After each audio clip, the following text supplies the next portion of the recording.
Blanca. Aquesta és una farmàcia amb molta història. És aquí des de l'any 54 que la van inaugurar, una farmàcia nova de Trinca, però que tenia les seves arrels en una farmàcia just a la cantonada d'aquí davant, que havia començat cap a la dècada dels 20-30. La Maria Pagès és la persona que comença conjuntament amb la seva germana la farmàcia, la primera Creu Blanca. És la seva filla, la Teresa Coll, qui inicia la farmàcia on estem en aquest moment. És una farmàcia curiosa, una família curiosa que via dones es transmet tot el coneixement farmacèutic i el coneixement reconegut. A la farmàcia on estem en aquest moment està dividida en dues parts. Just quan la van inaugurar va ser un espai innovador, perquè en un dels costats hi teníem pròpiament la farmàcia i en l'altre costat hi havia la secció de perfumeria. La perfumeria era molt curiosa perquè venia la gent a comprar la colònia granel, era una ampolleta del quarto de bany a omplir-la, però és una família molt curiosa perquè conjuntament l'avi Coll, el marit de la Maria Pagès, amb la família Majoan, s'inventen uns productes que avui dia encara estan funcionant i a més amb molts èxits. Un que es deia los parches de Sor Virginia, que eren aquells que posaves quan tenies dolor, també les tirites, que actualment la fàbrica Harvan aquí a Mataró encara els fabrica aquí a Mataró mateix, i també una crema per les mans molt famosa que es deia Crema Famos.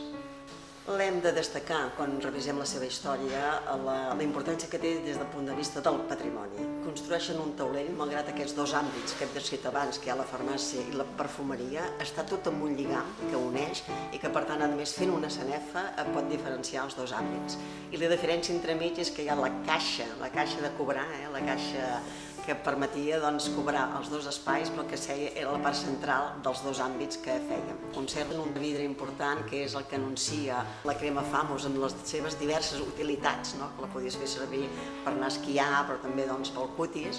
També hi ha un altre vidre important que és el que anuncia l'esparadrap imperial, que primerament en diuen l'esparapràctic, és a dir, un esparadrap que és molt pràctic perquè es posa i es treu, i també es conserva encara les portes que permeten l'entrada a la farmàcia, i també una creu feta amb petites teseles, que és la que donen valor a la Creu Blanca. I el rètol que diu la Creu Blanca encara és el rètol de benvinguda en aquesta farmàcia que té tanta història.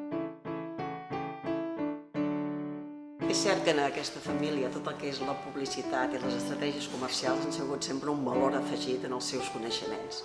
Hem de ressaltar un ninot, que era un petit botones, amb barret i tot, que tenia una vara, que el que feia és accionaven i aquesta vara, la figura estava a l'aparador, la vara tocava a l'aparador i la gent que estava mirant es girava de cop i volta a veure què passava fruit d'aquest soroll.